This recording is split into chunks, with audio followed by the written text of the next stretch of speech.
Estão vendo aí? Sim. Não, tá aparecendo nada não, só o nome aí, filosofia, Ah, estoicismo. tá. Tá, mas é isso aí. Então, hoje a gente começa, então, o estoicismo. Bom, vamos lá, né? Aqui, novamente, nós temos a Escola de Atenas, né? Que é aquela... Ô, Lennon, tá dando eco. Foi mal. Aqui nós temos, novamente, a Escola de Atenas. E aparece também o fundador da escola estoica.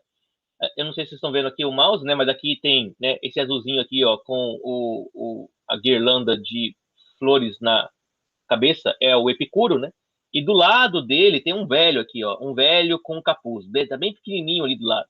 Esse aqui é o Zenão, Zenão de Sítio, né? Que é o fundador da escola do estoicismo, né? Eles estão, inclusive, no mesmo lugar, né? No mesmo lado, assim, meio que para identificar também que eles são muito parecidos, né? Em termos de proposta filosófica, né? E eles, de certa forma, estão vestindo as roupas mais parecidas com Aristóteles, né? Porque eles têm uma tendência a ser mais aristotélicos no sentido de dar mais ênfase para as experiências, né, do que com Platão, que dá mais ênfase para vamos dizer assim, para as coisas mais espirituais, né, coisas transcendentes, né. E aí, inclusive, né, por causa do apontamento também aqui. Só que ele vai ter uma discussão, né, uma diferenciação bem pontual com relação ao epicurismo. Na verdade, ele existe porque não concorda com o epicurismo, né? E então forma-se uma nova escola com os mesmos objetivos: a vida feliz, a eudaimonia, a felicidade, né? A psicologia, todos os elementos, né, que estão presentes como objetivos da filosofia do Epicuro vão estar também presentes como objetivo na filosofia estoica. Então, são duas formas diferentes de ver o mundo e de propor uma ação no mundo, né? Uma eudaimonia. Podemos dizer que o Aristóteles e o Platão também fizeram a mesma coisa, né? Só que deles para esses aqui há uma distância gigantesca, né? Esses aqui, eles estão alocados dentro daquele grande grupo chamado filosofia helênica, né? Do qual a gente vai ver depois os dogmáticos, os céticos e também os neoplatônicos, né? Que todos eles também estão mais ou menos tentando fazer a mesma coisa, mas de forma diferente, por vias diferentes. E o Diógenes também, né, o cínico também está tentando fazer a mesma coisa também. Então, todos eles agora estão tentando é, propor, né, uma maneira de como viver bem, é, como o homem que perdeu a polis, né, perdeu a cidade, porque agora é o Império Alexandrino, né, você já não é mais cidadão da cidade, mas é cidadão do mundo, né, do cosmos inteiro, a ideia de cosmopolitismo, né, como esse homem ele vai ser feliz, né? Não pode mais depender da cidade, não pode mais depender da política, não pode mais depender da segurança, né, das estruturas da polis, então ele vai ter que depender de si mesmo, né? Então todas elas são modos de pensar a felicidade muito focada no indivíduo. Daí a ideia filosófica de que há um surgimento aqui germinal, né, de um individualismo, né, que depois vai se desenvolver com mais vivacidade assim no mundo moderno, né? Mas aqui já é uma preocupação assim, olha, já não pensamos mais em formas tão coletivas assim, mas muito mais em formas individuais. Bom, o estoicismo ele tem esse nome por causa do local onde ele surgiu, né? É, ele nasceu no século 4 antes de Cristo, tá? Por volta, né, século 4, 400 e poucos antes de Cristo, e nasceu assim bem próximo do Jardim do Epicuro ali, né, da fundação do Jardim. O Epicuro ele era ateniense, né? Então ele teve como comprar o jardim dele lá, né, para poder fazer a sua escola. Já o fundador da escola estoica, que é o Zenão de Cício, ele era estrangeiro, né? E havia leis que impediam que estrangeiros comprassem edifícios, né? Comprassem prédios em Atenas. Daí ele não poder ter um espaço, um lugar para chamar de seu, né? Diferente, por exemplo, do Platão, que tinha academia, né? O Aristóteles depois consegue comprar um espaço também, mais porque ele era muito amigo do Alexandre, né? Que é o Liceu, o próprio Antístenes, né? que é o dos cínicos, ele compra um ginásio chamado Kinesis, né? Da onde vem o cinismo, né? Mas o Zenão não tem isso. Então o Zenão ele vai escolher a entrada de um edifício em Atenas. Essa entrada, né? Os edifícios atenienses eles têm um pórtico de entrada, né? Esse pórtico, essa varanda, né? Vamos dizer assim, que ali faz sombra, né? Tem duas colunas, né? Tem aquela varandinha que entra para entrar na casa, né? Nos edifícios.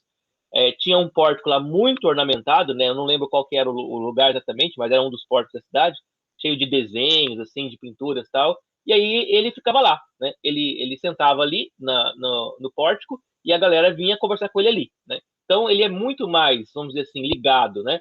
À urbanidade, né? Do que o Epicuro, que seria muito mais uma coisa meio rural, assim, né? Meio mais deixando a vida assim, urbana, né? Então aí há uma diferença já aqui, né? A diferença é que o epicurismo, né? Ele pressupõe uma vida de afastamento, né? De mais monástica, né? Mais assim interiorizada, enquanto que os estoicos eles já vão nascer meio que no fervo das pessoas ali, né? As pessoas estão passando, andando, negociando, gritando, vendendo coisas. E ele está ali, né? Naquele momento ali, conversando com a galera que quer conversar com ele, como se fosse uma espécie de praça pública ali, mas não é a ágora, né? Porque na ágora você é outro espaço. Aqui é um espaço público, um pouco mais restrito, não é um espaço que a gente entenderia ser um lugar apropriado para a filosofia, mas é ali que nasce. E aí, então, esse pórtico é chamado de, em grego, né, estoá. Né? Estoá é o nome do pórtico, o nome dessa construção. Varanda, né? Estoá é a mesma coisa que varanda. Então, são os filósofos da varanda, né? Enquanto o Epicuro era do jardim, esses são o da varanda, né? Varanda dos prédios públicos. O Zenão, ele era provavelmente de raça semítica, era natural de Chipre e teria nascido lá por volta de 333 a.C. Né? Isso aqui é uma interessante, né? O Zenão é provavelmente raça semítica. Ele árabe ou judeu, né? Ou alguma coisa ali da região ali, né? Do Oriente Médio. Isso vai dar já uma proximidade do Zenão com algumas discussões do judaísmo, que era a religião imperante naquela região lá, do zoroastrismo, né, de outras religiões do Oriente Médio.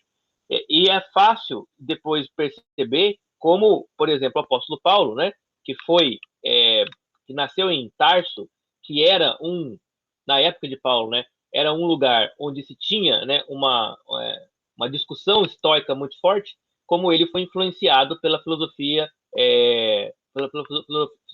estoica. O próprio Zenão, sendo semita, também comunica bem, de certa forma, com o Paulo. Né? Ele entende bem o que o Zenão está falando, porque eles têm uma origem étnica parecida. O Zenão, ele vai... lembrando que Chipre também foi uma das cidades, né, depois, mais para frente, né, onde Paulo irá encontrar com seu grande amigo, né, o Barnabé, né, que vai... não vai que ele vai encontrar em Chipre, né, que a cidade natal de Barnabé, né? E outro elemento interessante que aproxima Paulo dos estoicos. Se a gente pudesse pensar filosoficamente o Paulo estaria muito próximo da filosofia estoica na sua discussão dos evangelhos. Pode falar. Então, eu estou vendo aqui que ele nasce em 333 a.C., então ele nasce meio que no auge ali das conquistas de Alexandre o Grande, né? Então, o processo de helenização também será pela filosofia dele, porque ele nasceu aí, né? Então, não sei em que tempo ele começou a desenvolver a filosofia dele, né? Mas é algo bem helenista, não é? Sim, ele é completamente helenista. Completamente. Lembrando que o helenismo, ele é uma mistura de Oriente com Ocidente, né? Porque ele conquistou os persas, os medos, foi até a Índia, né? Então ele vai trazendo, vai ter um trânsito maior de informação, de cultura, né? De língua, de É uma hábitos. miscigenação, né? Isso, né? Então isso aí é importante. Por quê? Porque você vai ver no Zenão coisas que você fala assim, isso aqui parece budismo, isso aqui parece hinduísmo, isso aqui parece judaísmo. Porque ele é isso mesmo, né? Ele é como ele estava na Estoá, né? Que é no centro da cidade ali, no meio da cidade, e aí você via gente passando, falando toda hora, qualquer pessoa podia parar para discutir. Não é que nem o Epicuro, que tem que entrar lá no jardim, né? Aí seguir as regras do Epicuro lá, então não é desse jeito, né? O estoicismo é uma filosofia muito mais aberta nesse sentido. Então você vai ter uma presença maior de uma variedade maior de discussões.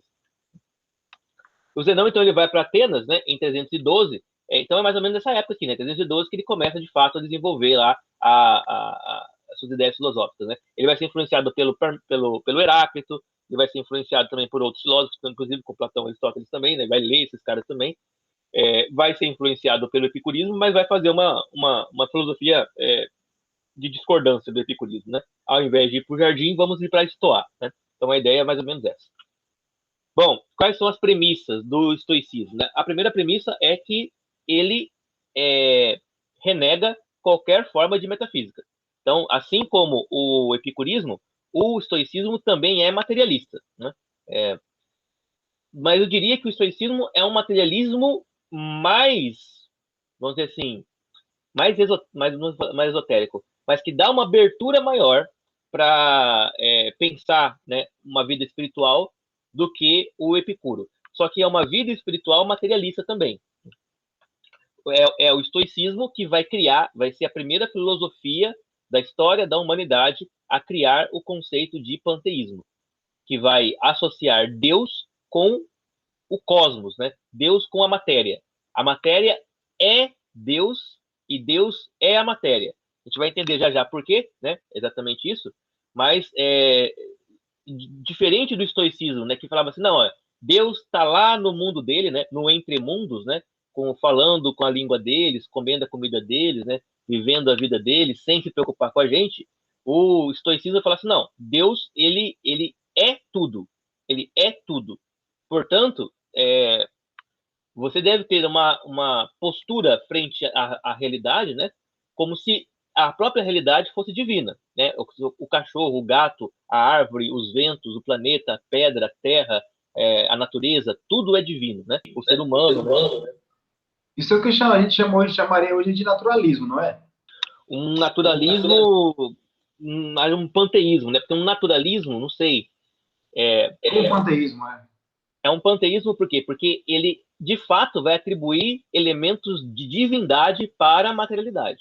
A natureza é divina, é divina. Só que não é a divinidade, a divinação, né, o elemento divino do Platão, que é aquele negócio sabe, eterno, imutável, né? Apesar de existir uma imutabilidade ali, é um elemento muito mais assim. Para explicar isso melhor, dá um exemplo, né? Você pega, por exemplo, uma flor, por exemplo, uma rosa, né? Uma rosa qualquer, né? Pega uma rosa. Aí você pensa assim, essa rosa ela é perfeita? Aí você fala, bom, não, né? Ela não é perfeita porque ela ela, é, ela se desenvolveu, né? De um broto, né? Se transformou numa rosa e depois ela vai murchar e vai morrer, né? Ela não é perfeita por quê? Porque se você pegar, né, as pétalas dela, as folhas dela, pode ser que ela não tenha alguma imperfeição ali, né? Algum elemento tal. Mas aí o histórico falaria para você assim, mas existe uma outra rosa igual a essa? Fala, não, de todas as rosas que existem, essa aqui é única, né? Existe uma outra, mas essa outra é diferente dessa. Fala, bom, se essa aqui ela é única, então não há critério de comparação. Se não há critério de comparação, então ela é perfeita. Né? Olha só, ela é perfeita porque ela é única. E se ela é perfeita, só tem um ser que nós podemos pensar que é perfeito. Esse ser é Deus. Logo, a rosa é Deus. Isso vale para a rosa e vale para qualquer coisa. Né? Tudo o que existe é perfeito, porque tudo o que existe é ele mesmo único. Né? É aquela coisa mesmo única. A gente vai falar, Lennon. Lennon é perfeito? Sim. Por quê? Porque não existe outro Lennon. Só existe esse. Então, se só existe esse é perfeito. E se o Lennon é perfeito, Lennon então, tem um atributo da divindade. Se o Lennon tem um atributo da divindade, Lennon é divino. Então, você deve, se vai adorar alguma coisa, adorar a si mesmo e a tudo mais. Por quê? Porque tudo é digno de adoração, já que tudo é perfeito. Tá? Logo que tudo é Deus. Deu para entender? Entendi. Isso é bem panteísmo mesmo. Não tem naturalismo, não. É bem panteísmo mesmo. Bem panteísmo mesmo. Lembrando assim que tem uma diferença sutil entre panteísmo e o panenteísmo, né? O panenteísmo é a ideia de que tudo contém Deus, né? Assim, que Deus está em tudo, né? O panteísmo tudo é Deus, né? Então há uma diferença ali sutil, né? Essa aí seria o modalismo, né? A heresia que foi combatida, né? No século IV, eu acho, o modalismo. Não, porque o modalismo uma heresia trinitária, né? Que dizia que Deus se apresenta de modos diferentes, né? Modos diferentes. Então, ora, ele apresenta... Oi? É isso mesmo, se apresenta de modo diferente, é isso mesmo. Isso. Então, o panenteísmo, que até o cristão ele pode admitir isso, né? Quando você fala assim, ó, os céus proclamam a glória de Deus e o firmamento anuncia suas boas obras. A natureza geme aguardando com expectativa a manifestação do Filho de Deus. Você fala assim, ó, bom, eu vejo Deus na criação, porque a criação possui algo de Deus. Bom, isso não é um problema, né, para o cristão, né? Não é que você vai adorar a criação, né? Mas que você vai entender que esta criação, de alguma forma, é parte de Deus, porque Deus a criou e colocou algo de si nela. Isso seria panenteísmo, né? Você pode ter um panenteísmo cristão, ó, Deus está fora, né, da existência, mas a existência está dentro dele, né? Deus está fora da existência, mas a existência está dentro de Deus. E tudo que existe, de alguma forma, compartilha com Deus de algum tipo de atributo.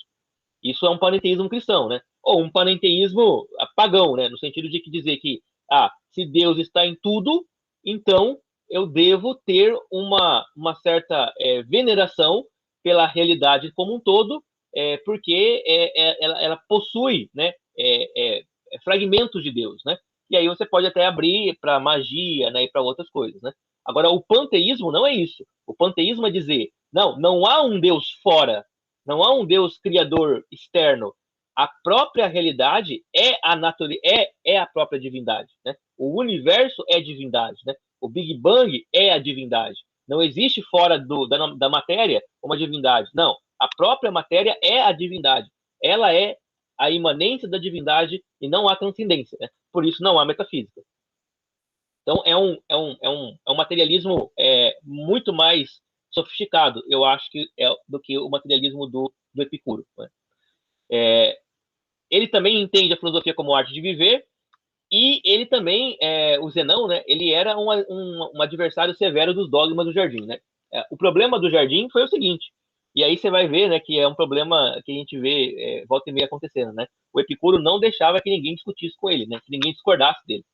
O Epicuro não criou sucessão, né? Ele tinha as ideias lá concebidas, né? E se você começasse a debater e discutir com ele falava, ó, seu lugar não é aqui, né? Porque aqui a gente busca a boa vida, e a boa vida não é conflito, né? Não é dor, não é sofrimento de ficar debatendo um com o outro, né? Então, ele tinha os dogmas dele lá, né? E aí não permitia que ninguém questionasse isso. Tanto que a escola, o epicurismo, ele vai ter poucos seguidores, né? Poucos sucessores.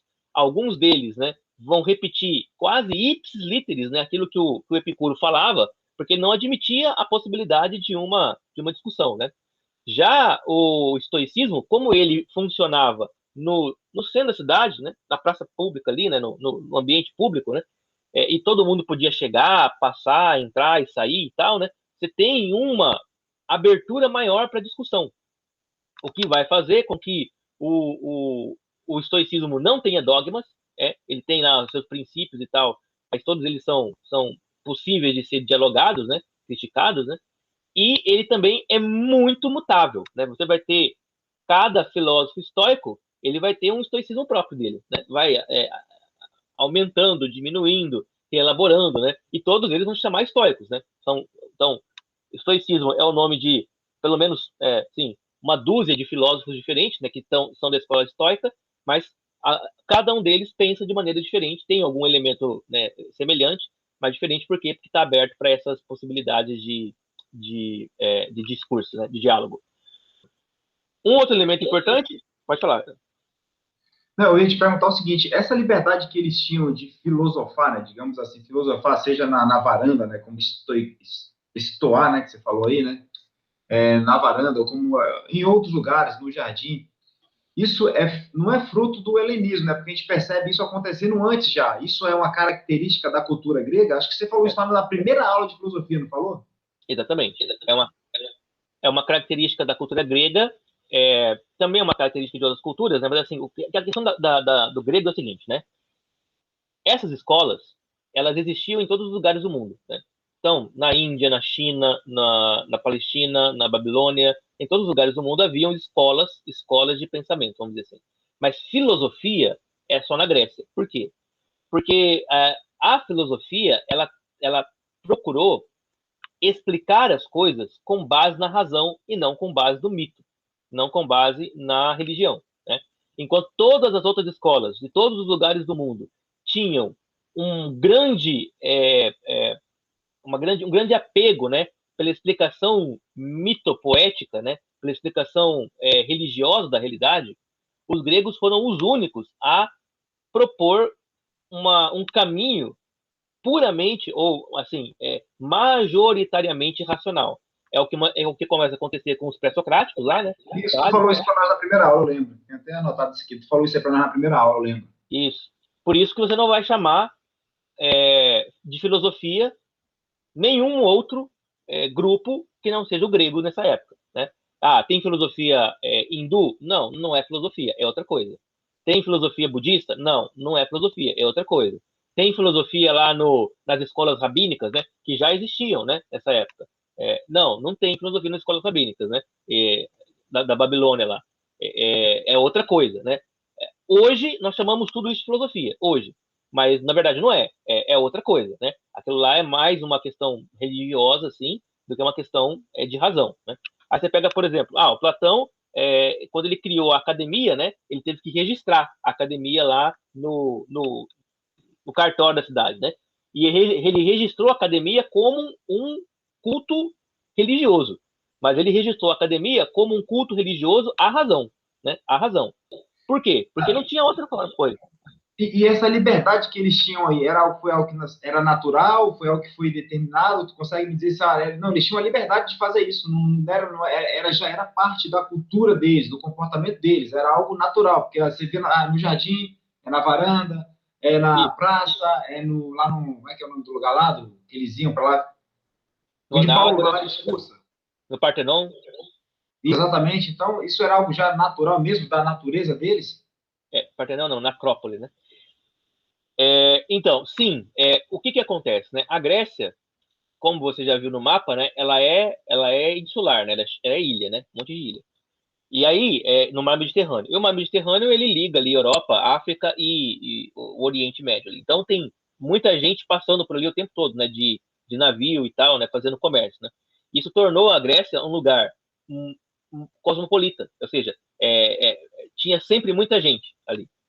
E os atenienses, especificamente, desenvolveram algo que nenhum outro lugar do mundo tinha desenvolvido, que é a democracia, né? Então, você tem uma pluralidade de pensamentos, de pessoas, línguas, costumes, cosmovisões, religiões convivendo no mesmo espaço, né? Vindo e voltando. Provavelmente eles ouviram chinês, ouviram japonês, ouviram de tudo, né? Ali, né? E, além disso, eles têm democracia, ou seja, eles têm a possibilidade das pessoas poderem ter o direito de falar e ser ouvidas, né? Então, isso vai criar um ambiente propício para desenvolver técnicas de discurso, de fala. E as técnicas da fala, de certa forma, foram aprimoradas, né? Ou foram desenvolvidas pelas técnicas racionais de compreensão da realidade, né? Que é o que nós chamaríamos mais ou menos de uma espécie de protociência.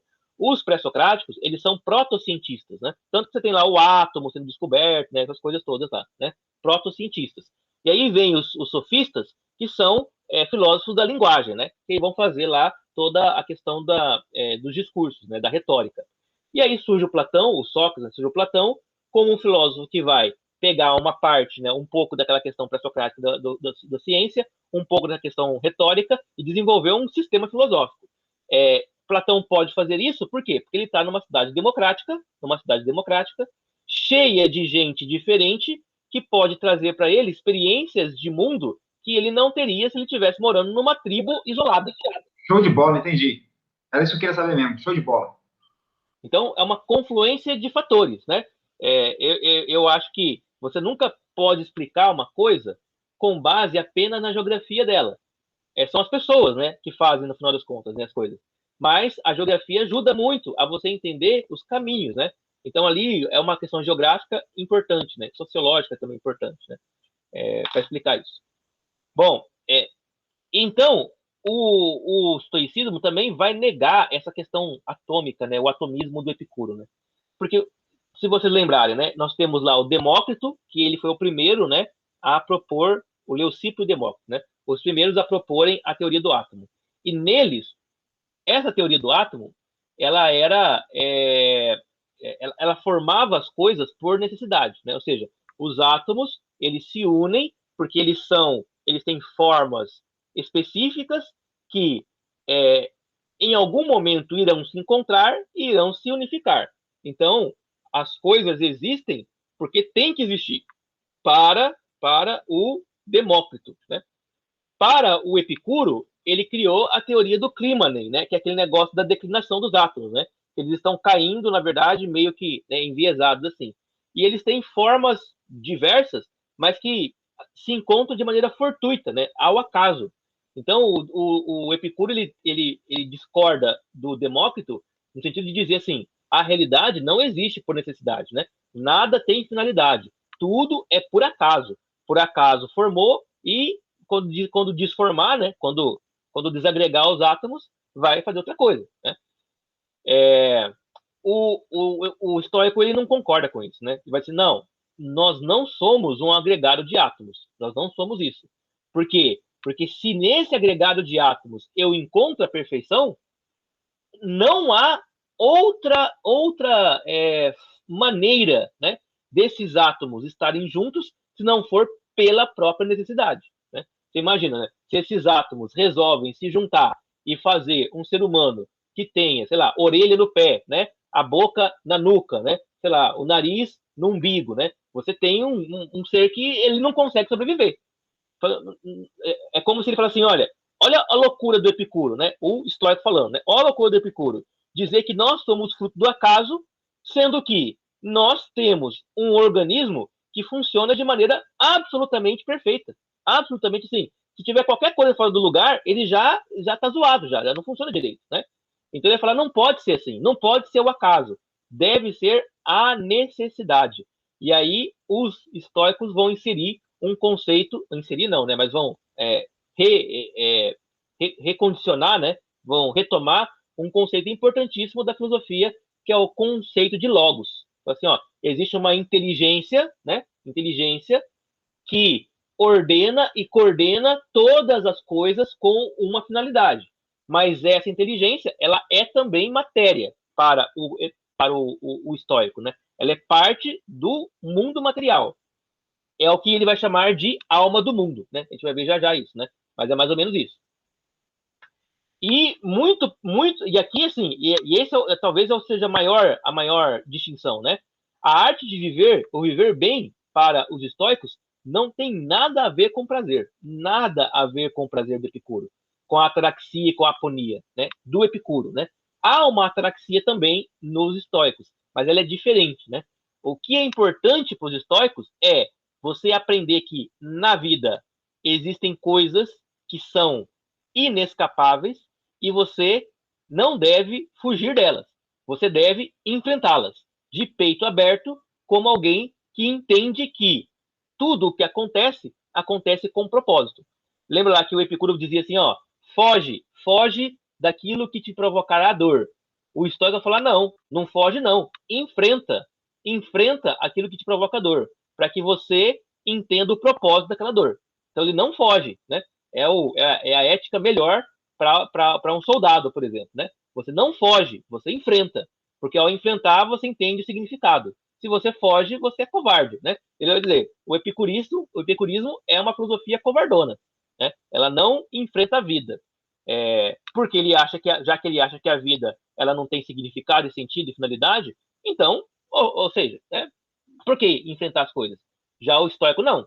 Tudo tem um porquê, inclusive as dores.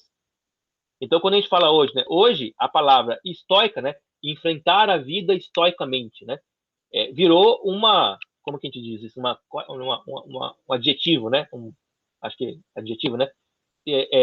estoicamente, ou seja, de peito aberto, né? Rosto, né, levantado, né? Ou seja, não vou deixar me quebrar. Tem uma palavra boa hoje que o pessoal da autoajuda ele gosta bastante, né? Que é a palavra resiliência, né? Eu ia falar agora, resiliência. É resiliência, né? Que é a qualidade lá do bambu, né? Que ele quase dobra e depois ele volta. Né? Isso É a aí é a qualidade vida. da disciplina, né? Enverga, mas não Perfeito. quebra, né? Isso, exatamente, né? Isso aí é a vida, né? As expressões, né? Nós capota, mas não breca, né? Isso é estoicismo, né? Eu deformo, mas eu não retroajo, né? E assim, eu deformo e depois volta a forma, né? Eu lembro da lógica do pneu, né? O pneu a gente não vê, né? Mas assim, quando ele passa alguma buraco, né? Ele deforma, né? Se você colocasse uma câmera, né? De alta resolução, você ia ver a deformação da borracha e depois ela voltando ao normal, né? Por causa da sua capacidade de resiliência, né?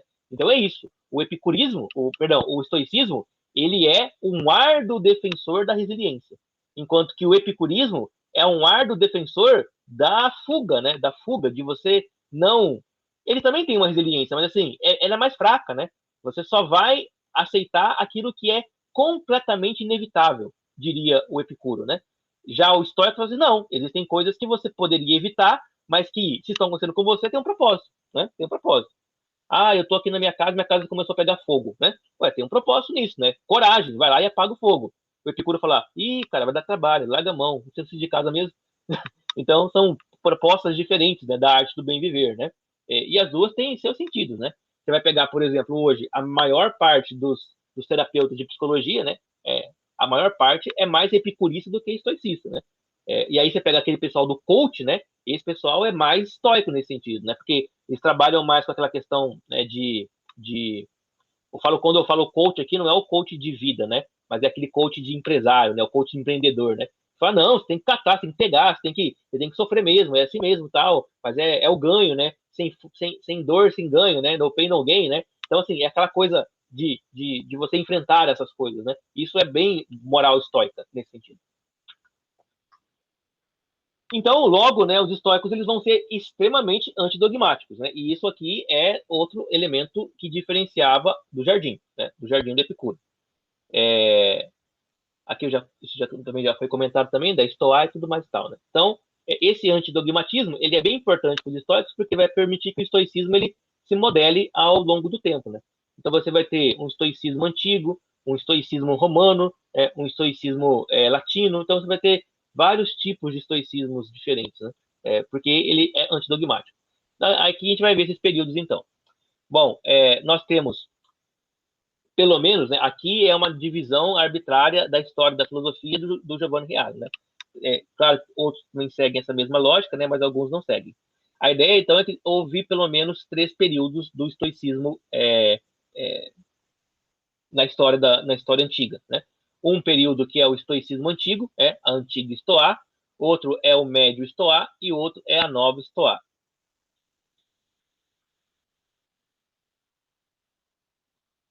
Tiago entrando.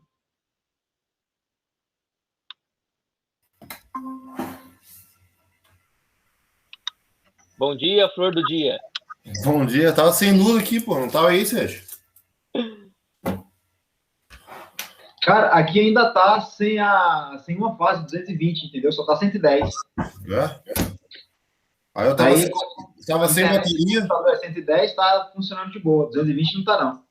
Não teve nem como avisar, pô. Aí eu carreguei um pouco aqui. Aí voltou. Aqui acho que voltou tudo.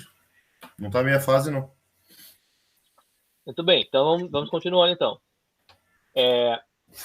Então, a antiga Estoa, né, ela começa... Aqui, Thiago, só para te localizar, né? Estamos falando sobre o estoicismo, né? E aí agora eu vou falar sobre os 3 períodos do estoicismo, que é uma filosofia muito plural, né? E que muda de acordo com o tempo, porque ela é antidogmática.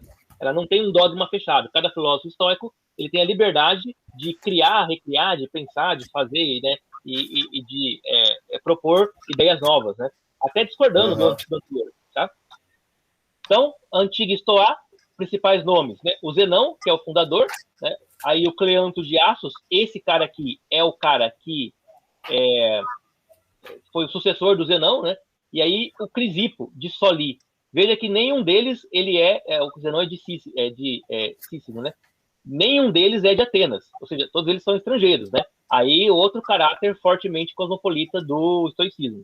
Esse último aqui, o Crisipo, ele escreveu mais de 700 livros, né? E nenhum sobrou pra gente até hoje. Todos se perderam.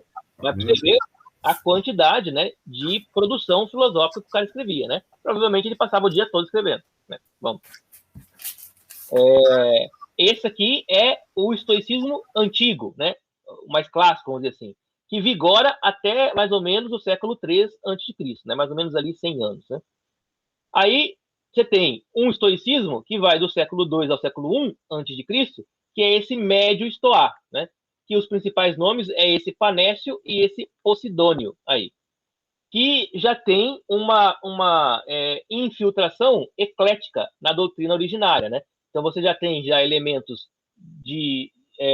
do neoplatonismo, né? Elementos do ceticismo, elementos de outras filosofias também e outras religiões da época. Então é uma coisa mais assim herética nesse sentido. Herética eu não vou falar, mas assim mais eclética mesmo, né?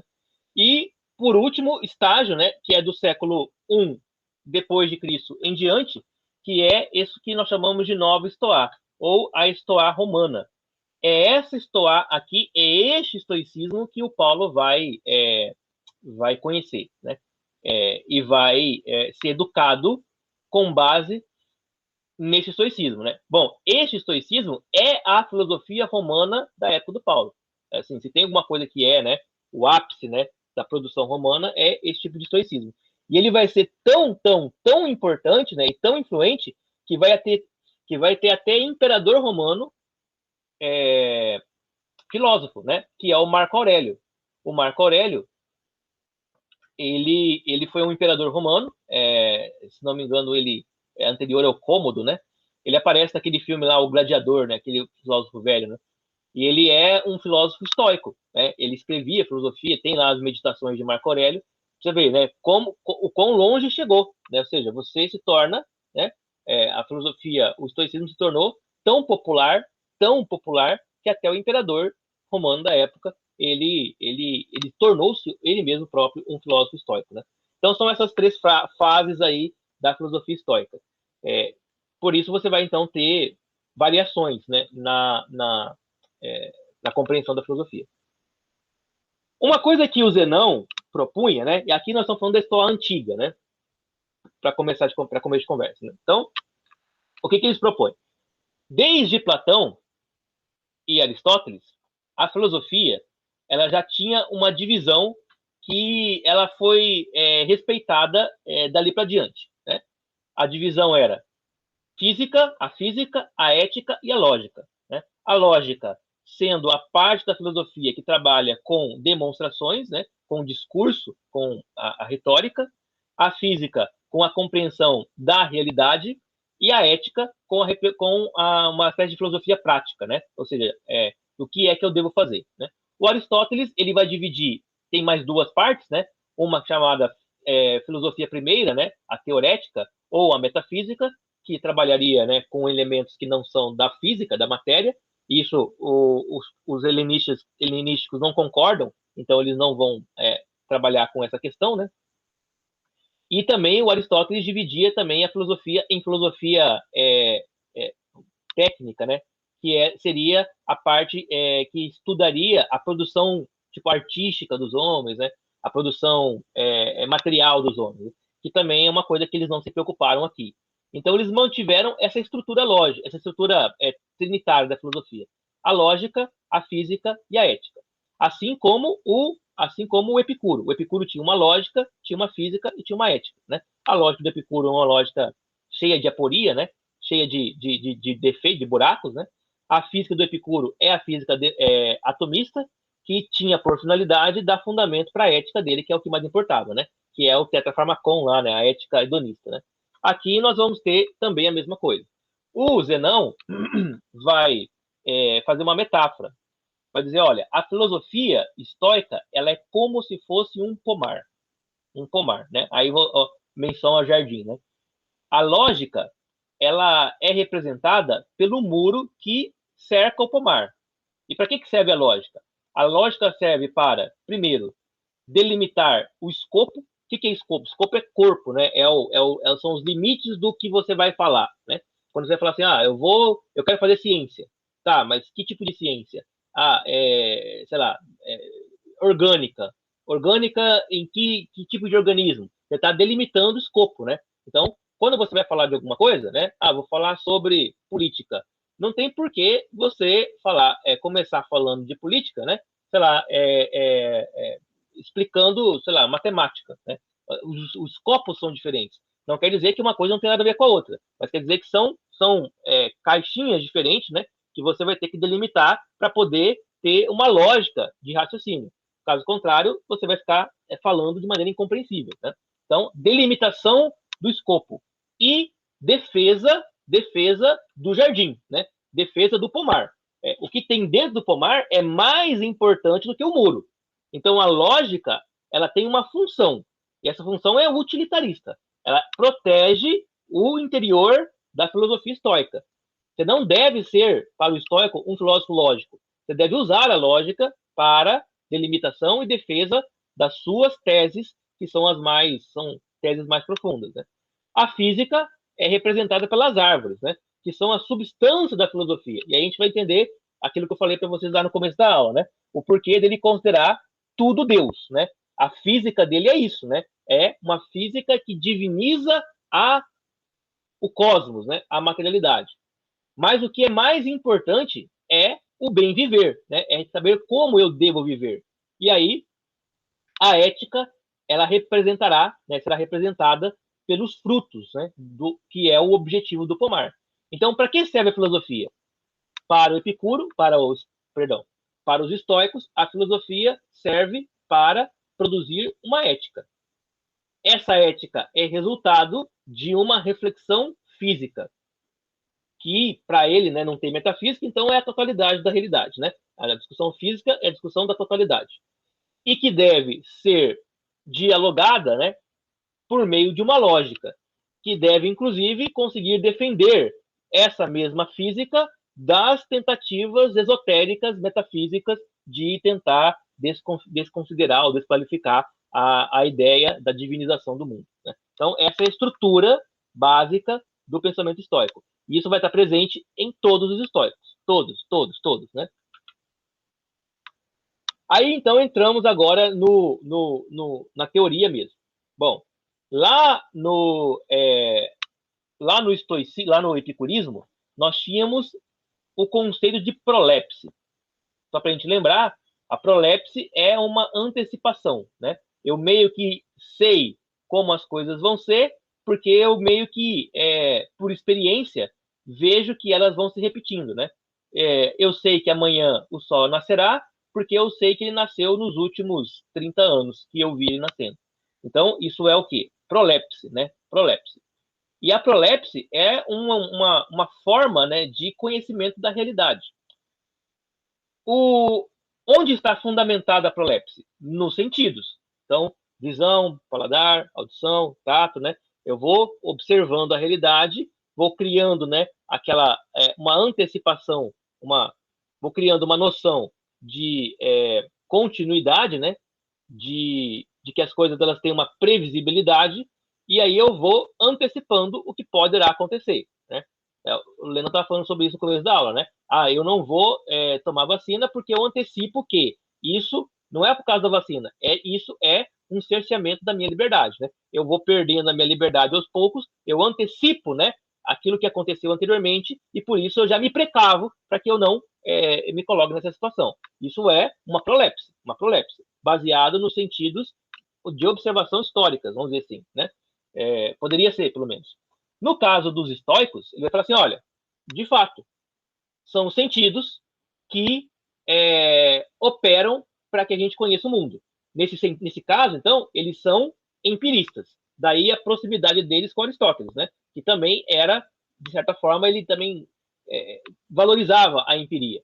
E quando a gente for estudar lá para frente, né, o pessoal dos empiristas ingleses, né, o David Hume, o John Locke, né, o Thomas Hobbes, toda aquela galera empirista lá, eles estão bebendo daqui. esse momento histórico aqui, né, esses caras aqui, eles estão produzindo o fundamento do empirismo que vai ser depois desenvolvido mais para frente.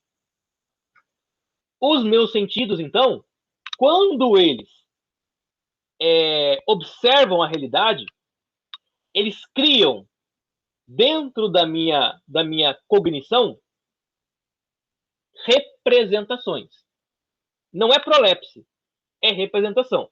Então, o que eu vou fazer? Né? Eu estou vendo aqui, sei lá, né? Eu estou vendo uma estante de livros. Se eu fechar os meus olhos, eu consigo continuar vendo, entre aspas, a estante de livros aqui, porque ela virou uma representação dentro da minha memória, né? Dentro da minha cognição. Presentificar significa estar presente diante de uma estante de livros. Representar significa eu não estou mais presente diante da minha estante, mas eu consigo falar sobre ela. Né? Isso é representação. É um dado da memória. Isso aqui já estava lá em Aristóteles, né? Ele está retomando aqui. Aí ele vai dizer, olha, as representações não são apenas dados do sentido. Então eu não represento a minha estante apenas porque eu vejo ela. Eu represento a minha estante porque, além de ver, eu admito que o que eu estou vendo é verdade. E aí ele cria esse conceito, que é o conceito de sincateses. Sincateses, né? Sim, que é juntar, né? A teses, né? Que é a ideia de ver, né? Sincateses, né? Ou seja, unir, né? Sincar, né? Unir o que eu vejo com aquilo que eu represento. Isso é assentir. Quando a gente fala assim, ó, você não deve acreditar, não deve duvidar daquilo que você vê. Isso, pode falar. Alguém abriu o microfone? Tá. Você não deve duvidar daquilo que você vê. Isso é sincateses, né? Você deve admitir, você deve forçosamente, né, concordar que a realidade que está presente diante de você é realidade. Porque senão você vai cair numa loucura, né, de achar que tudo é uma grande simulação, né, que tudo é irreal. Sincateses, então, é assentir. Não é sentir, é concordar. A realidade é assim mesmo. Sei lá, né, eu tenho uma dor no meu corpo. Eu sinto essa dor. Mas eu posso, assim, negar que essa dor exista. Negar que a dor exista não significa dizer que ela não existe. Só significa dizer que eu não estou assentindo a ela. Eu não estou fazendo sincateses. Sincateses é quando eu percebo essa dor, eu falo, não, ela realmente existe, ela está aqui. Mas também não é extrapolar essa dor para algo além do que ela é. Não, ela é só uma dor mesmo. É uma dor nesse local exatamente, né? Então, é um assentimento da realidade, como ela é. Né? Não adianta você falar assim, olha, não, nós vivemos em uma democracia, quando você tem um ditador. Né? Ah, não, mas eu tenho liberdade para fazer o que eu quiser. Mas e aí, se você falar contra o ditador, ele vai te matar? Não, ele vai. Então você não tem liberdade de fazer o que você quiser. Você está sentindo a realidade de uma maneira e está discordando dela. Né? Ah, não, eu sinto que eu posso falar o que eu quiser. Mas você pode? Não. Então você está sentindo errado. Né? Você não está sentindo com a realidade. Isso é muito importante para o estoico. Né? A realidade ela é impositiva nesse sentido. O que é a sincatese, então? É um consentir ou aprovar proveniente do logos. O que é logos? Razão, né? Proveniente da razão, que está em nossa alma. Se a minha alma, então, não admite a realidade, ela está negando a validade racional da própria realidade. É porque assim, ó, aqui eu tenho um lápis, né? Aqui eu tenho um lápis, né? Esse lápis, ele só existe porque existe uma racionalidade dentro dele, né? Como esse lápis é único, ele é perfeito. E como ele é perfeito, ele é divino. E se ele é divino, ele não existe por acaso, ele existe com um propósito. E o propósito dele é uma racionalidade. Quando a minha mente olha esse lápis e não reconhece a sua existência, é como se ela negasse a racionalidade deste lápis. É como se ela negasse Deus. E com isso, ela entra em estado de incompreensão, de idiotia, né? Ou de, sei lá, né? De antifilosofia. Então, a realidade, ela é toda racional, tudo existe em um propósito, e a minha mente, ela me informa a todo tempo que ela tem um propósito pela razão, a razão que está na minha alma. A impressão, então, não depende de mim. Quando eu tenho uma impressão sobre as coisas, não sou eu que estou tendo essa impressão, mas são os objetos que estão exercendo uma pressão nos meus sentidos para que eles sejam percebidos. Eu não tive uma impressão sobre esse lápis. Esse lápis é que se imprimiu na minha consciência. Ele se imprimiu na minha mente. De tal forma que eu não consigo não olhar e não perceber e não pensar sobre aquilo que está diante de mim. Né? Essa é a ideia do estoicismo. Então, pela primeira vez que nós temos aqui, nós temos os objetos, né, do mundo externo, não sendo agentes passivos da compreensão do homem, mas sendo agentes ativos. Eles produzem impressões no homem. E o homem, ele adquire aquela impressão, transformando em representação dentro da sua alma. Quando nós a sentimos com as sensações, temos, então, o que ele chama de apreensão, que é a catalepsis, né? Então, eu vi, né? Eu enxerguei esse lápis aqui, né? Eu vi ele, tá, né? Ah, é um lápis, né? A sentir. Catalepsis. Tenho agora a representação desse objeto. Mas tem coisas na vida que a gente olha e a gente não consegue reconhecer, né? Aí você fala assim, eu tô vendo, sei lá, né? O cara, ele fala que é cristão, mas ele age totalmente contrário ao que se espera de um cristão. O que acontece aqui? Eu olho para ele e não consigo apreender o que é ser o cristão a partir dele, porque eu não reconheço nele os elementos fundamentais do que é o objeto cristão, do que é ser cristão. Portanto, eu não tenho por ele catalepsia, ou seja, eu não compreendo o cristianismo pelo mal cristão. Isso é o que o estoico está falando. Ó. Você só compreenderá as coisas quando você apreender o que elas são de fato.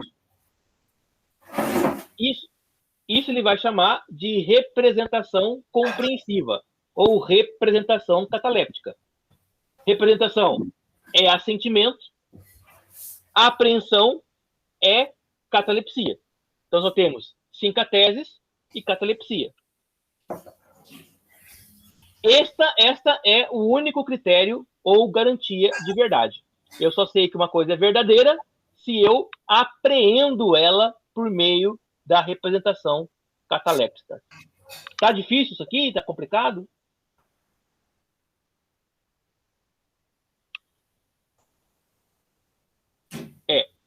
Aqui...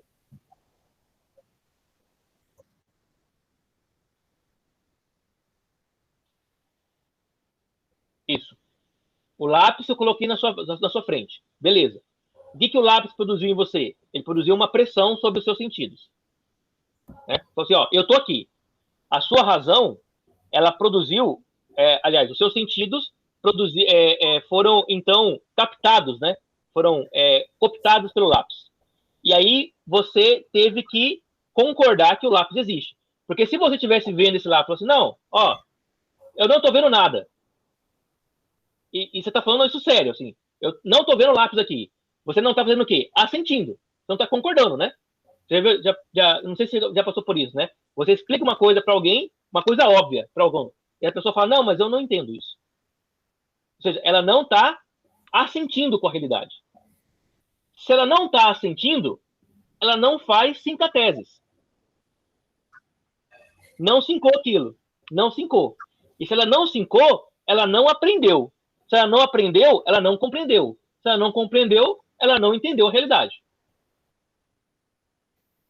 Então, o primeiro passo para você aprender as coisas é concorde com aquilo que você vê. Concorde. Não, eu estou vendo, realmente está ali, né? E depois, apreenda. Ou seja, exercitar, né, assim, uma compreensão do porquê que aquela coisa existe. Ou do que é aquela coisa, né? Porque aqui é a pergunta. O que é? O que é? Então, aí como é que você vai falar? É que eu ia falar agora, vai, termina.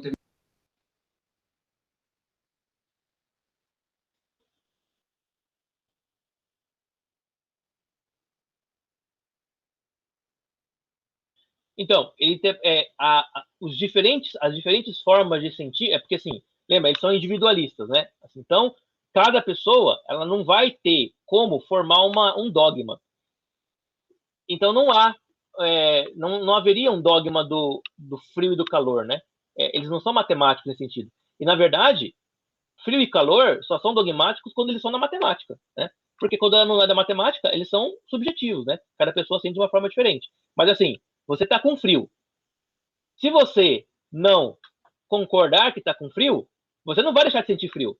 Só que você não vai compreender que tá com frio.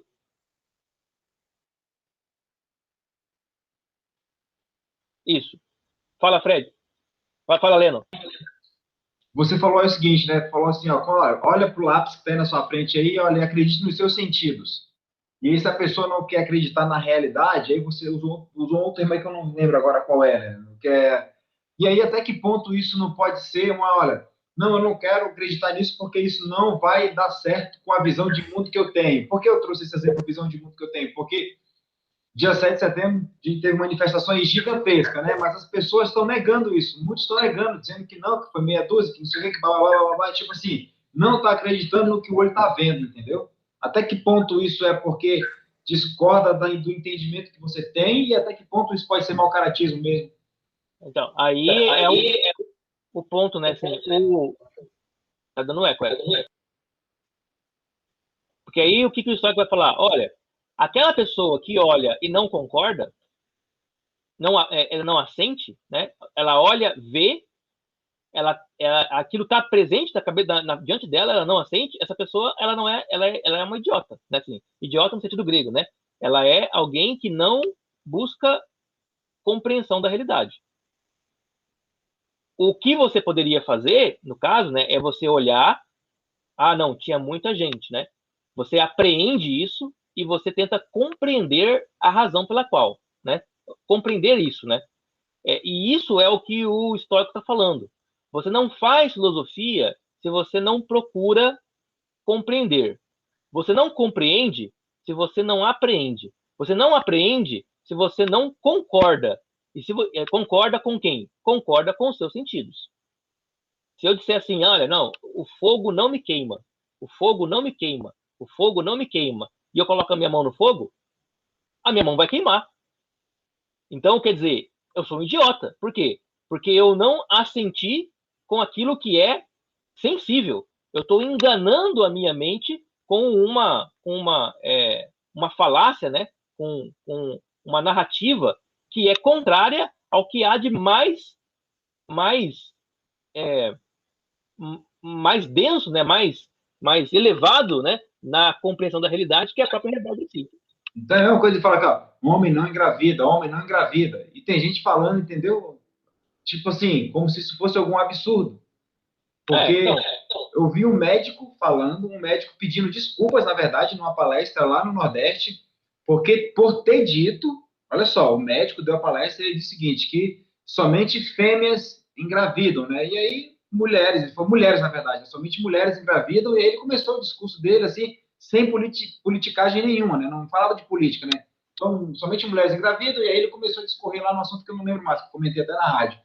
E aí ele foi achicoalhado, e depois ele foi lá e veio pedir desculpas em público para todo mundo por ter feito essa afirmação, entendeu? Aí usou um termo que eu não vou lembrar agora, né? por afirmar que somente mulheres engravidam, entendeu? Então ele pediu desculpas por ter feito essa afirmação.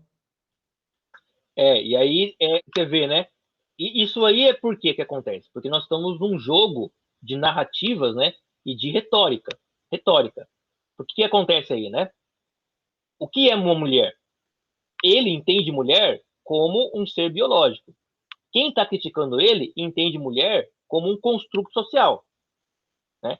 Se ele falasse assim, ó, somente fêmeas engravidam, ele não teria problema. Mas quando ele falou mulher, ele usou uma palavra que tem um valor subjetivo diferente, né, para cada grupo. E aí, esse valor subjetivo, né, é que entrou na seara da discussão. Se ele falasse assim, olha, quando eu disse mulher, eu estou dizendo sobre fêmeas, porque para mim, uma fêmea humana é uma mulher. Pronto, ele teria sido mais preciso, né, na lógica argumentativa. Ou seja, ele protegeria o pomar, né? Protegeria o pomar. Mas como ele não foi preciso na lógica argumentativa dele, até porque pra gente, né, é meio óbvio, né? Se é uma mulher, é fêmea, né? Mas não é mais assim, né? No mundo da narrativa, né? No mundo da retórica, né? E aí você vai ter que, enfim, né? Pois essa galera que não quer a realidade, né? E eu uso mais essa palavra que você usou aí, né? O idiota no sentido grego, né? Porque o cara não aceita a realidade. Então, mas veja bem, mulher é uma palavra, certo? Uma palavra. É uma palavra que designa uma coisa na realidade, que é a fêmea humana. Mas se dentro do discurso aquela palavra ela tem outro sentido e ela está sendo usada com outro sentido, o problema aí torna-se você não conseguir entender qual é o sentido da palavra. Mas aí é um médico, né? Estava falando de ciência, exatamente de ciência, né? Da biologia. Certo? Mas é a mesma coisa, né? Ele é um médico falando de biologia. E aí ele está consciente que aquela palavra significa uma coisa, mas para os seus interlocutores ela significa outra. Você entende que é um problema aí de comunicação, né? Não estou falando que isso é positivo, negativo, que isso é bom ou ruim. Estou tentando compreender a realidade, né? A realidade é essa. A palavra aqui é utilizada de formas diferentes por várias pessoas diferentes, né? E aí, se você não entende isso, você vai causar esse tipo de tribulação. É lógico que o que ele está falando é uma obviedade, né? É uma obviedade. Mas o que ele não conseguiu fazer é dizer especificamente a que tipo de ser ele está se direcionando. Ele não está falando da mulher socialmente construída. Ele está falando da mulher biologicamente determinada. E eu falo para você que hoje existem as duas coisas, né? Na seara pública. Na seara da narrativa, né? Igual essa agência de checagem, né? A agência de checagem checou e disse que é fake news, é mentira que Pablo Vittar estava grávido de Alexandre Frota. Aí eu falei, meu Deus do céu, você tá de sacanagem, né, mano?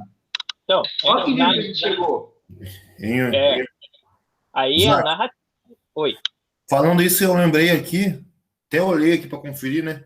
Lá em Romanos 1:26, Paulo usa a expressão fêmea e macho, ele não fala mulher e homem. Não sei se vocês repararam isso no grego. Mas eu acho que essa discussão ela é mais assim. Não, para tu ver, né? Porque chegou até nós falando do jeito que tu falou, fêmea e macho. Fêmea e macho, né? A gente foi fêmea e macho, né? A gente foi associando homem e mulher com fêmea e macho, né? O que hoje a teoria, né? A ideologia de gênero faz, né? Ela dissocia essas duas coisas, né? Fala, não, macho é uma coisa e homem é outra. Fêmea é uma coisa e mulher é outra, né? Então há uma dissociação desses dois, dessas duas dimensões, né? Agora, isso é um problema retórico, né? Não é um problema, vamos dizer assim, como é que eu vou dizer? Físico, né? É a palavra que nós utilizamos para identificar as coisas, né? A gente vai ver isso mais para frente também, que vai ter problema lá dos universais e tal, né? Lá na escolástica, né? Mas essa é a questão. A questão é a seguinte: quando você vai fazer uma fala, né? Quando você vai falar com alguém, você tem que falar sempre de maneira a que essa pessoa compreenda o que você está falando, né? Isso é lógica, né? Uhum. E por vezes você vai falar de uma maneira que não é exatamente precisa, mas que para aquela pessoa aquilo é compreensível. Então quando você fala assim, a criança pergunta, né, como que eu nasci? Aí você fala assim, não, papai plantou uma sementinha na barriga da mamãe. Tá errado isso? Não tem nada de errado nisso. Sêmen é semente, o útero, né, está localizado na região do ventre da mulher. Mas você está falando isso de uma maneira muito simplificada, muito infantil, para que aquele público seu compreenda, certo? Não é erro falar assim, mas você não pode falar desse jeito num congresso de obstetrícia, né? Aí você tem que falar de outra forma, né? Então são elementos da linguagem. Agora, a realidade é que não há outra maneira de você engravidar se você não for fêmea. E isso é algo que você tem que sentir. Então, somente fêmeas engravidam. Ponto final. Não há outra maneira. Então quando uma mulher, quando um homem, né, ele faz lá a troca de sexo, né, e ele vira uma mulher, ele vira uma fêmea? Não. Ele é um macho castrado. Ele é um macho que mutilou o próprio corpo. Mas, socialmente falando, ele agora adquiriu as formas, né, de uma mulher. E quando eu olho para ele, para essa pessoa trans, né, não sei se vocês lembram, né, da Roberta Close, né, acho que era a mais famosa de todas, né, que você olhava para ela e falava, não, isso é uma mulher, não é um homem.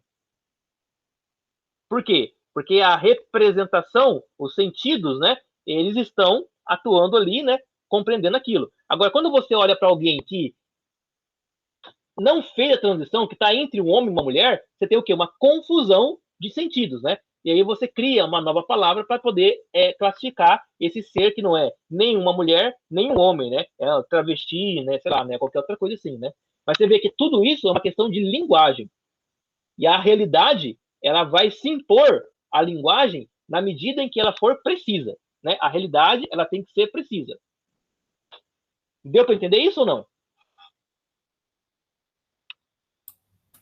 Eu entendi. Aqui eu tenho uma leitura, faço uma leitura diferente, porque na medida em que a realidade vai sendo redefinida e novos conceitos vão sendo dados, você precisa falar para poder atingir aquele público, ainda que você não concorde com o que eles dizem ser a palavra, né? Por exemplo, a palavra família vem sendo redefinida, e dependendo do público que você vai falar, você tem que usar essa redefinição deles para fazer com que eles entendam o que você está querendo falar, né? Então, eu entendi. Né, apesar de eu tenho uma percepção diferente, né, de que as coisas são como elas são dentro do campo da realidade, isso não pode ser mudado, ainda que alguém tente redefinir os conceitos, ele não vai ser redefinido porque alguém resolveu reescrevê-lo, né, tentou ali perceber a realidade de uma maneira diferente, né, então, mas eu entendi isso, claro.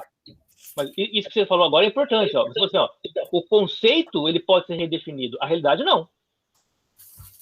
Sim. Entende? Então, sim, o conceito é uma categoria da linguagem. A realidade é uma categoria da física. A física, né, ali se impõe, ela é daquele jeito. Mas o conceito é algo que eu estou criando. Então eu posso falar assim, olha, eu entendo família como a unidade social formada de pai, mãe e filhos, e prole, né? E prole. Isso e os agregados, sei lá, né? Os agregados por casamento, né? Bom, você tem uma definição de família, ok? Definição de família. Mas a nossa Constituição tem uma definição de família. Isso, essa definição de família. Mas essa definição é a definição, a única possível de família? Dentro da Constituição nossa, sim, é a única. Então, do campo jurídico, talvez seja, mas não é na realidade. Por quê? Você vai pegar outras sociedades que têm outros padrões de família, né? Na sociedade X lá, a família é clã, né? Ou seja, todo mundo que mora dentro da casa do cara é a família dele. Sim, inclusive no judaísmo era assim. Exatamente. Então você não tem a ideia de prole, você tem uma ideia de agregação, de agregados, né? Tanto que o estrangeiro, quando chegava na sua casa, ele era como se fosse parte da sua família, né? Aliás, até mais importante que a sua família. Então, a palavra família, ela precisa ser sempre definida antes de você dizer o que você quer dizer. Porque ela não é pressuposta, uma vez que ela não é um dado da realidade. Família é um dado do conceito, é um dado da apreensão do conceito, né? É diferente, você fala assim, ó, isso aqui que eu tô vendo é uma família. Apreensão, compreensão. que é família? Família é tal coisa. Isso aqui é um conceito, não é uma apreensão. Deu para entender ou não? Sim, eu entendi. Perfeito. Então, tranquilo. Mas também há as prolepses também aqui na filosofia dos estoicos, né? Bom, as representações catalépticas, né, que são aquelas que você compreende, né, representações compreensivas, produzem uma modificação material corpórea na alma. Olha só o que ele está falando, né? Quando eu entendo alguma coisa, a minha alma muda. É como se alguma coisa nela, né, alterasse. É mais ou menos como no corpo, quando você aprende, né, sei lá, né, você aprende sei lá, lançar, né, a jogar coisas. O seu corpo cria uma memória muscular, né, que faz com que você adquira uma habilidade nova.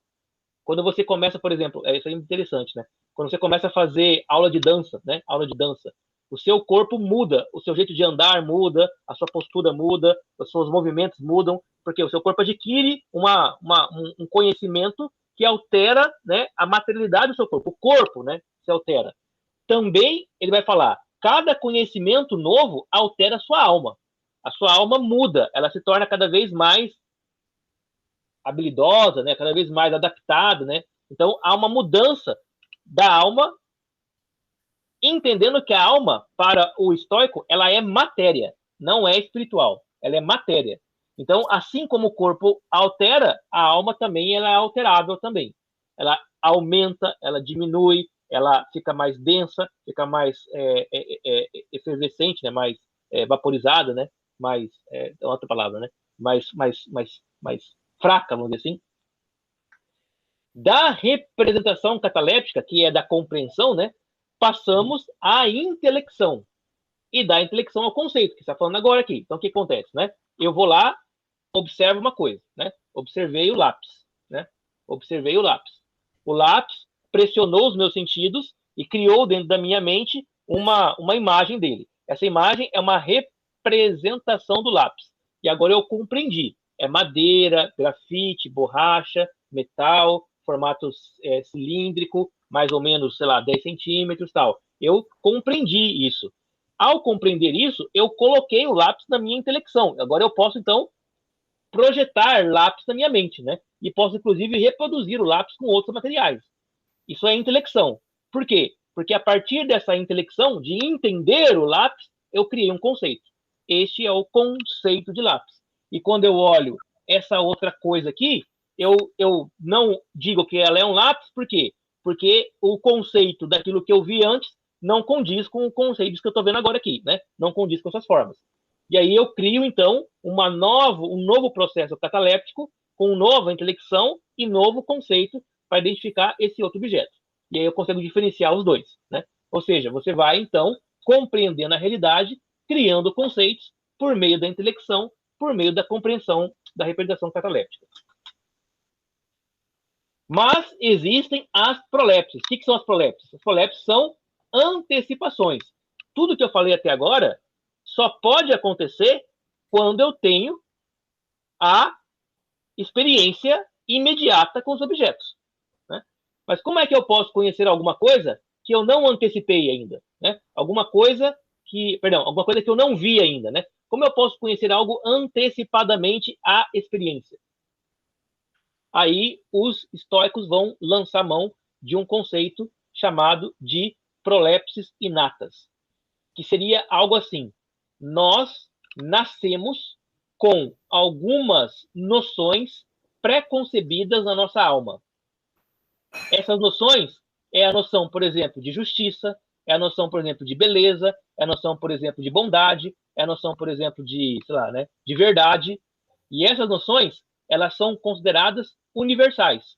Todos os seres humanos têm acesso a estas prolepses. Né? Isso aí é a ideia dos atributos compartilhados de Deus, né? Do comunicável, né? Entendendo que aqui não tem Deus, né? Aqui Deus Sim, tem não, Deus, né? eu não entendi. Eu só estou dizendo que, assim, é a ideia que se tem dos atributos de Deus comunicáveis, né? Aquela que quando Deus compartilhou com o homem, né? Dentro da teologia reformada, entende-se que a imagem e semelhança de Deus é esses atributos comunicáveis de Deus que Deus compartilhou com o homem e eles foram afetados por conta da queda, né? Então, isso aí meio que conversa, né? Deixa eu ver. Os atributos comunicáveis de Deus são aqueles que eu consigo sentir assim como Deus sente, né? Então, o amor é um... Bondade, amor, Isso. misericórdia. Isso são comunicáveis. Os incomunicáveis são aqueles que pertencem só a Deus e eu não tenho nenhuma noção de como eles funcionam. Não sei se você não tem exatamente nenhuma noção, tá? Você que vai, tipo, poder. Deus não compartilha nenhum tipo de poder comigo, com um homem. Compartilha. O poder é comunicável, mas a eternidade não. Eternidade, tá bom, usar a eternidade, então. O que é a eternidade? Para explicar o que é a eternidade? Você consegue explicar. Não tem começo, meio nem fim. E o que significa isso, né? Não sei te falar agora, assim, rápido. Não, ninguém sabe. Por quê? Porque ele é incomunicável, né? Ah, tá, entendi. O ser humano não consegue compreender o que é eternidade. Por mais que você consiga, assim, sei lá, fazer uma explicação, né, construir um texto e tal, é muito imperfeito. Por quê? Porque você não tem experiência de eternidade. Você não tem essa experiência. E você nunca vai ter. Você tem a experiência do poder. Um pai de família tem a experiência do poder.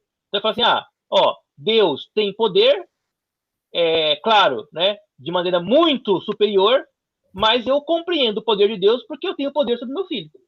Sim, comunicável. Isso é comunicável, né?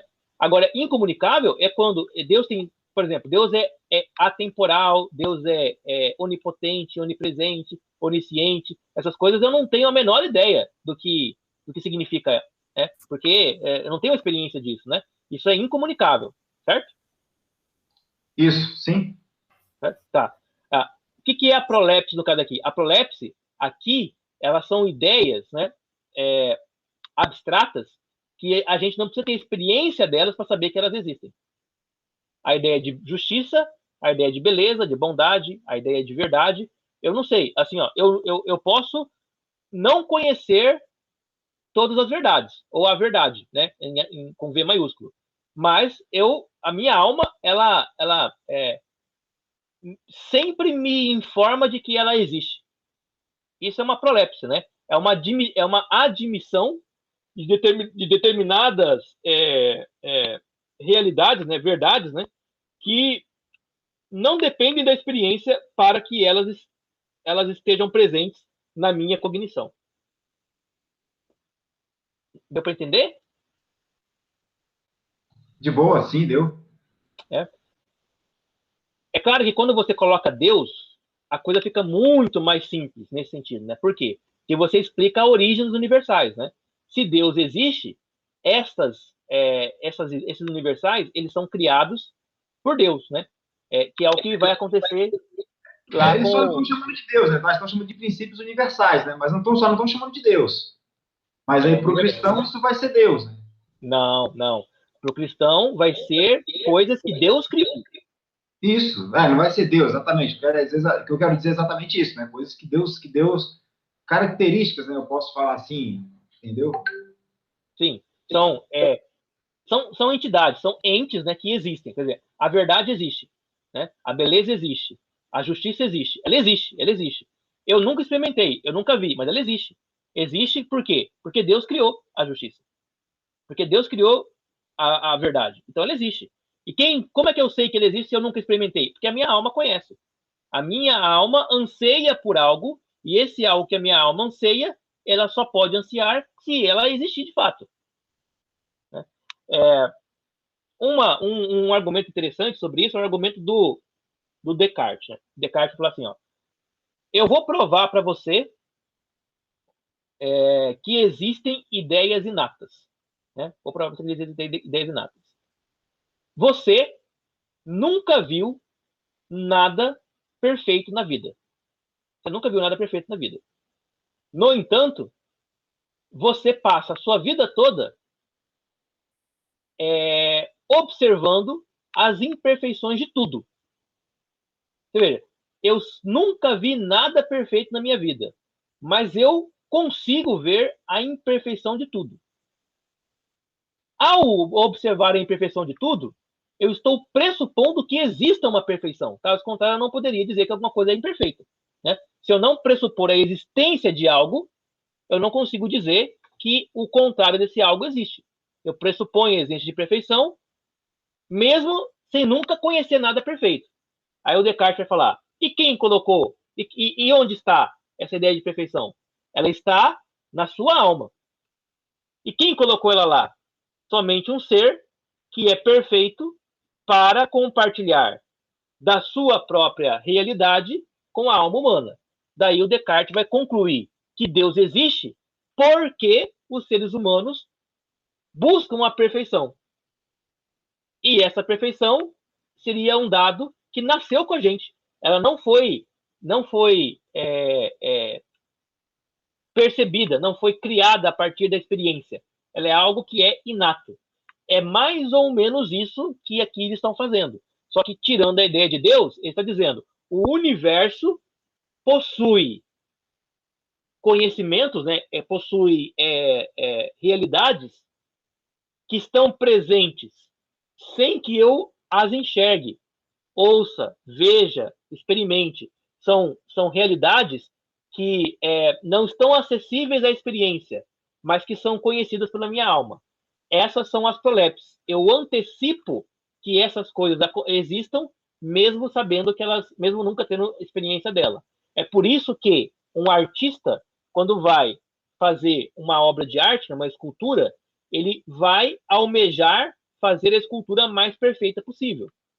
Ah, mas a perfeição não existe. Não, ela existe dentro da minha antecipação proléptica. Ela existe como uma ideia da minha alma, na minha cognição.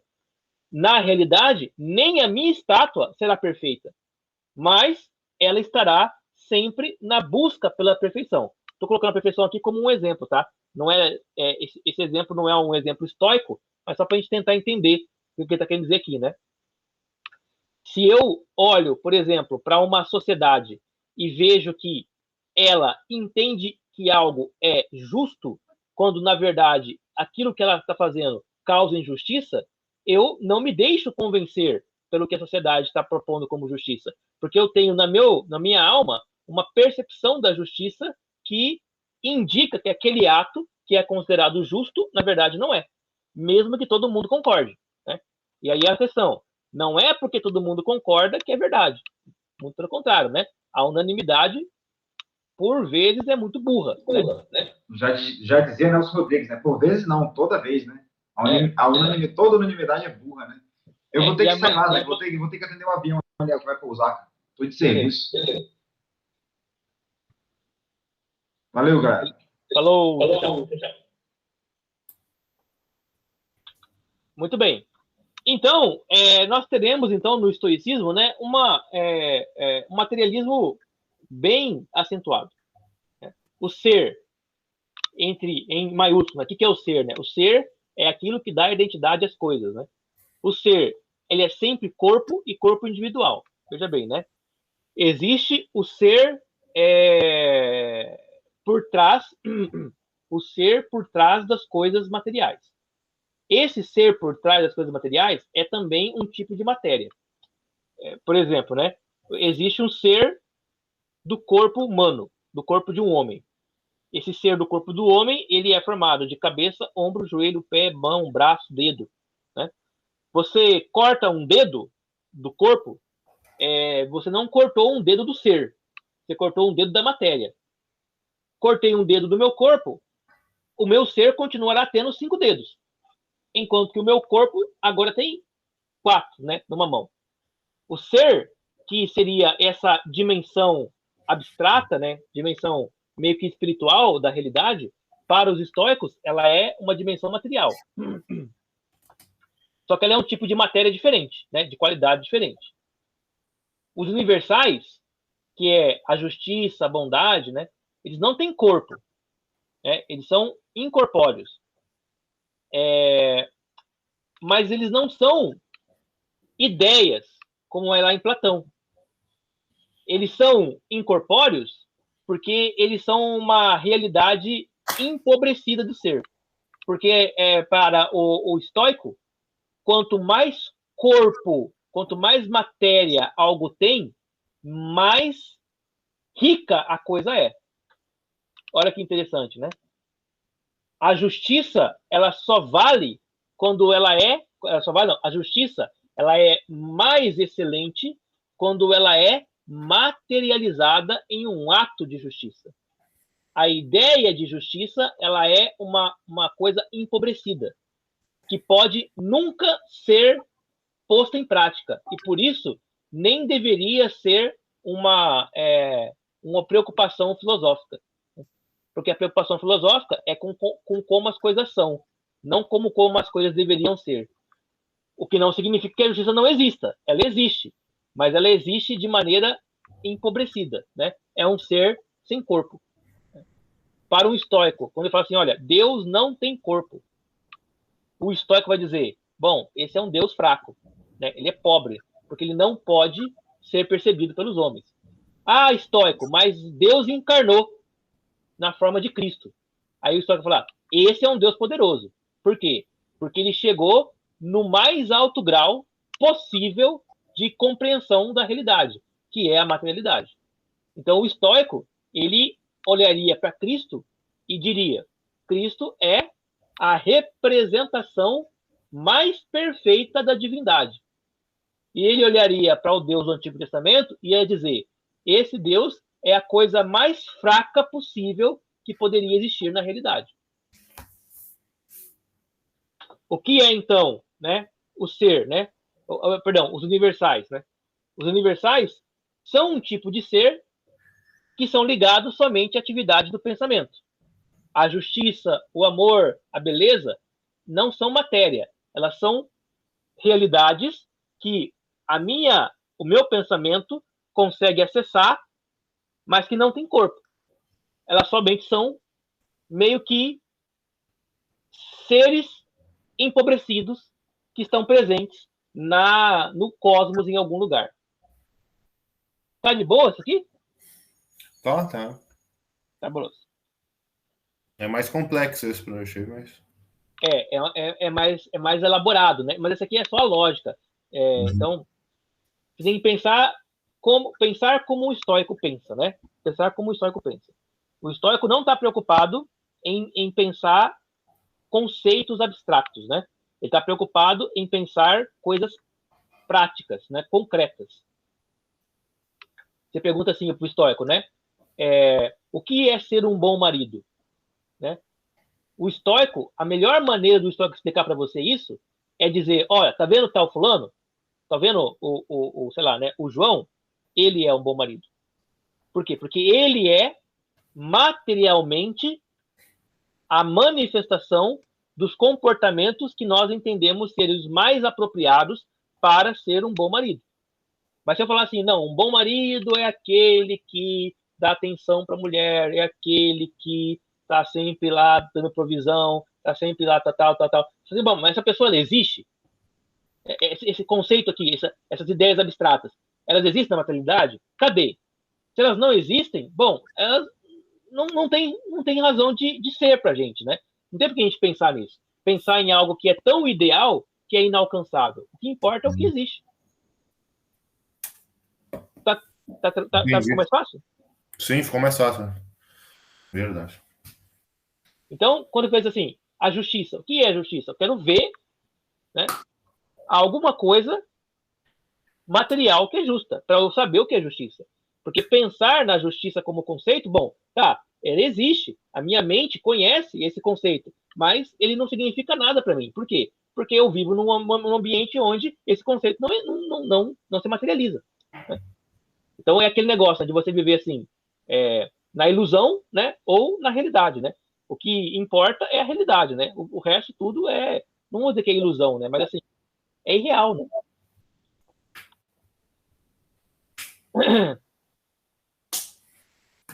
E aí nós agora entramos na física da antiga Estoa. Então, bom, até agora foi lógica, né? Como o estoicismo, ele compreende logicamente a realidade. Agora a gente começa a passar, né, a entrar em como ele compreende a realidade em sentido físico. Vocês querem parar aqui para a gente continuar depois ou querem continuar? Mais meia hora. Vamos parar aqui, né? Parar para avisar. Aí vai entrar nas árvores, né? Oi? Aí se